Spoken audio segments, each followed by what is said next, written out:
Sjeti se Barbara.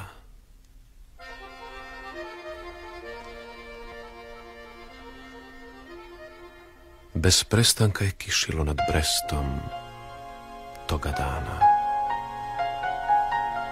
A ti si hodala nasmijana, prokisla, radosna, očarana, pod kišom. Sjeti se Barbara, bez prestanka je kišilo nad Brestom, a ja sam te sreo u ulici Sijama. Smiješila si se i ja sam se smiješio. Ti koju nisam poznavao, ti koja me nisi poznavala. Sjeti se toga dana.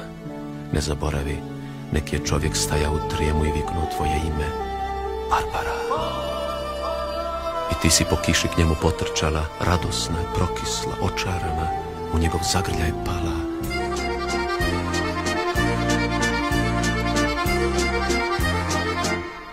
Sjeti se toga, Barbara. I ne ljuti se što ti govorim ti. Ja kažem ti svima koje volim, čak i onima koje sam jednom vidio. Ja kažem ti onima koji se vole, čak i onima koje nisam upoznao. Sjeti se Barbara i ne zaboravi tu kišu, mudru i sretnu, na svome licu sretnom, nad ovim gradom sretnim, tu kišu iznad mora i iznad arsenala, tu kišu što je pala na brod iz Uesana.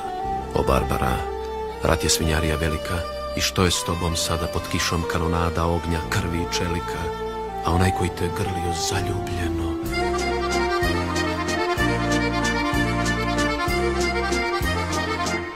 Je li umro, nestao, ili još uvijek živi?